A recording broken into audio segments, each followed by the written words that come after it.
I'm Tyler Bronski. I'm with Jared Mitchell, the York Revolution. Now, Jared, coming up in high school, you were a pretty highly touted player. What was the recruiting process like for you in high school with different colleges and professional teams looking at you? Just the scouting process during high school. I mean, it was pretty crazy. You know, there was a lot of people coming from different angles. Heard from a ton of schools and professional scouts at the same time too. So it was pretty crazy. But I was lucky enough to have a good support system around me and people around me to kind of guide me in the right directions and help me out with it. So it ended up being pretty smooth for me. But I can see where for a lot of people in situations where that can get pretty hectic. So we were able to keep it pretty moderate and do things the right way, and it was good. I had a good time. Yeah, most definitely. Now at LSU, you were not only a baseball player, but also on the football team as well. And it's pretty rare to see a collegiate player win the national championship with two different sports. So can you speak on maybe the workload of training for 2 seasons, playing 2 seasons? Did that ever get emotionally and physically draining for you at all?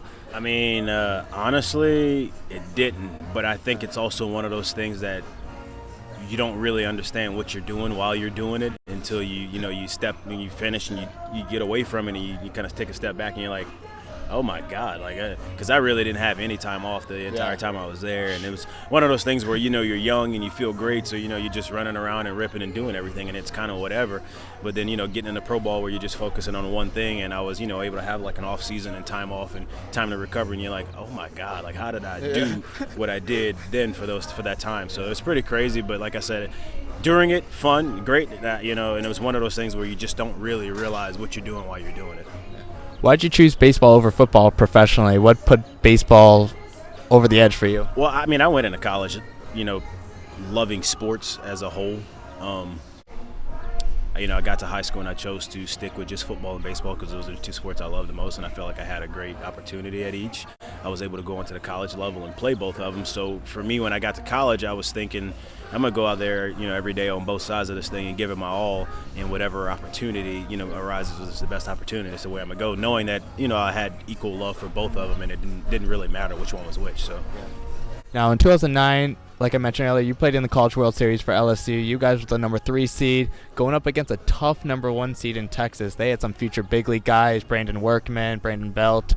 That game was in front of 23,000 plus on the ESPN, and you're the guy that was the MVP of the series, so not too bad.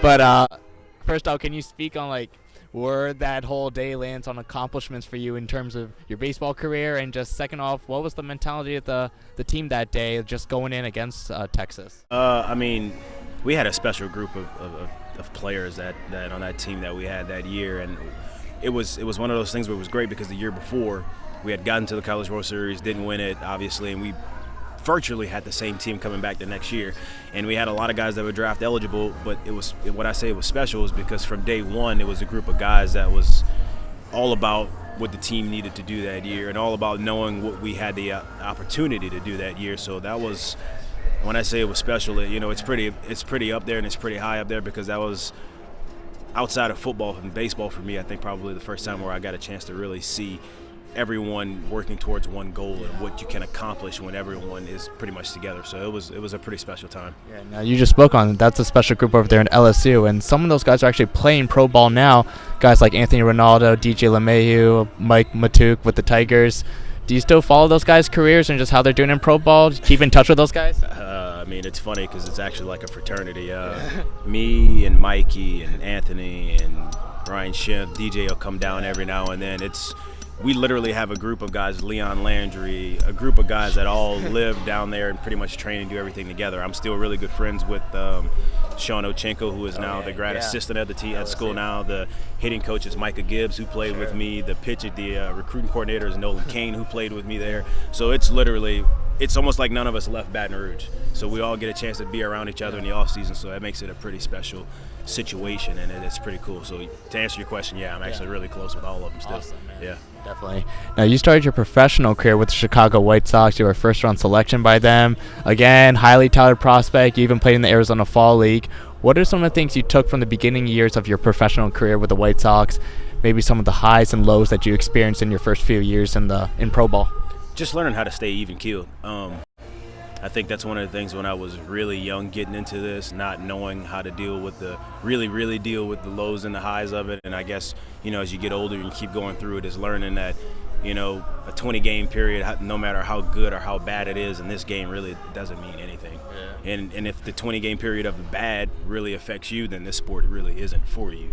So taking what I learned from that is really, how to prepare yourself daily, prepare yourself for 140 or 160, and to really just stay on the same even keel the whole time, because you're going to have your ups, you're going to have your downs, but it's knowing how to minimize the downs and maximize the ups and stay in between the time in between. Absolutely. Now, after 7 years with the White Sox, you go bounce to the Angels. Then you actually played for the Yankees in their minor league system for Trenton a little bit. I know it was a brief time for you, but is that pretty cool for you? It's pretty special for you to be able to say you played for the Yankees, even if it is, the minor leagues. And I know you had a walk-off home run against Richmond too, so was that kind of a highlight for you as well? It was pretty cool, man. I'll be honest with you, you learn really quickly when you go there as to why it's a first-class organization. Like I said, that year I had in college where we won it all in baseball, and obviously, my time with the football team there too, you learn a lot about winning.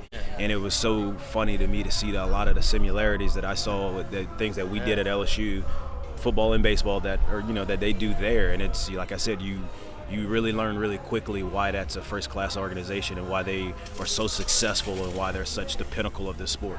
Yeah, most definitely. Now, final question for you, Jared. I know you're in your second season now with the York Revolution in this league. How have you liked playing in the Atlantic League? Some say more like a veterans-type league for indie ball, and just being around the environment that York brings. I like it. I'll be honest with you, man. When I first came to the league or into independent ball, obviously you don't know what you're getting into.